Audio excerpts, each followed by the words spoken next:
Vivre là où on partira en vacances. Ça fait envie, non? Dans ce nouvel épisode, je te parle d'une réflexion pas simple en digital nomadisme, liberté géographique, et pourtant qui peut se révéler clé à certains moments. Est-il possible et vraiment préférable de vivre là où on partira en vacances? J'avais écrit un article sur le blog il y a un petit moment intitulé Pourquoi des vacances? Et cela rejoint certains points. Dans le sens d'abord où, comme le digital nomade, l'entrepreneur voyageur n'est pas techniquement en vacances puisqu'il travaille depuis n'importe où, pourquoi il devrait pour autant se priver de vacances à proprement dit, de périodes de déconnexion sous prétexte qu'il est géographiquement parlant libre? En effet, un bon digital nomade n'est pas constamment au bord de la piscine, en train de se la couler douce, etc. Même si néanmoins il peut prendre régulièrement certaines libertés, faire des découvertes et même voyager moins cher, et ce sans attendre les dites entre guillemets vacances sacrées.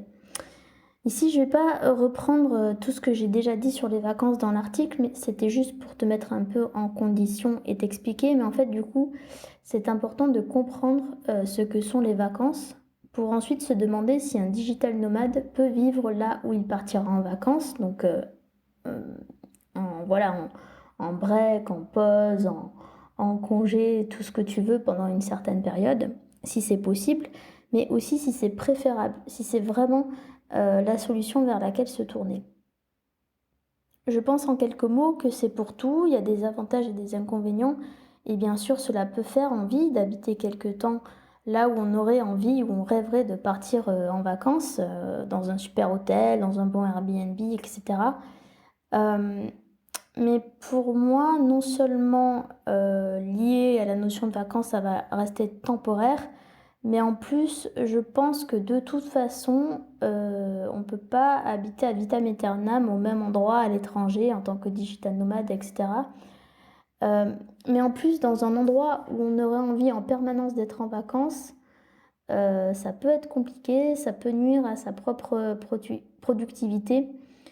Euh, donc ça, c'est un premier point. Un deuxième point, surtout, c'est si on est en permanence dans un endroit qui nous fait rêver, au bout d'un moment, on va se lasser, on va plus voir cela comme du rêve, on va peut-être même oublier pourquoi à l'origine on voulait y être, etc. Donc ça, c'est le deuxième point. Et une autre idée, ce serait de dire que aussi, on ne peut pas forcément toujours vivre là où on partira en vacances. Parce qu'il n'y a pas, comment dire, il y a peut-être des infrastructures touristiques, mais pas forcément des infrastructures pour vivre, des magasins, etc. Si par exemple tu rêves de partir en vacances en Antarctique, tu vas pas pouvoir y vivre. Euh, si tu veux partir aux Maldives, c'est pareil, tu pourras pas y vivre longtemps alors que tu rêves d'y partir en vacances. Donc voilà, ça dépend un peu des destinations et je pense que justement le sujet est hyper intéressant parce que souvent, voilà, on dit que les digital nomades, ils vivent là où tout le monde voudrait partir en vacances, mais pas forcément. Et en plus, je pense que c'est pas viable sur le long terme. Ça, c'est un point que je voulais souligner.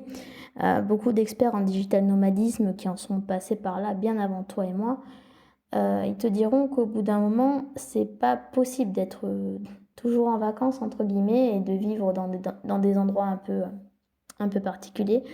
Euh, donc voilà, je pense que c'est une question hyper intéressante et j'avais vu cette phrase passer sur les réseaux sociaux sur ce sujet et je trouvais intéressant de t'en parler ici dans cet épisode. Euh, donc voilà, j'ai distingué plusieurs points. Si t'en as d'autres n'hésite pas à me dire ce que t'en penses dans les commentaires, ça m'intéresse. Donc voilà, est-ce que on peut vivre, est-ce que c'est préférable, combien de temps, etc., de vivre là où on partirait en vacances? Le débat est ouvert dans les commentaires, c'est parti.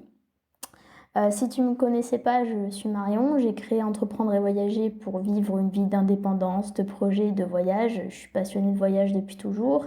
Je suis à mon compte depuis plus de 4 ans. J'ai été expatriée aux États-Unis. J'ai voyagé dans plus de 24 maintenant pays. Donc voilà, j'ai créé cette aventure sur YouTube et sur le blog pour créer une vie qui te correspond, où tu n'as plus besoin d'attendre pour voyager et où tu peux travailler depuis presque n'importe où selon les périodes. Si ce contenu t'a plu, n'hésite pas à t'abonner et à le partager. Et moi, je te donne rendez-vous sur cette chaîne une fois par semaine et aussi par email privé. Tous les liens sont dans la barre de description. Merci beaucoup. Ciao.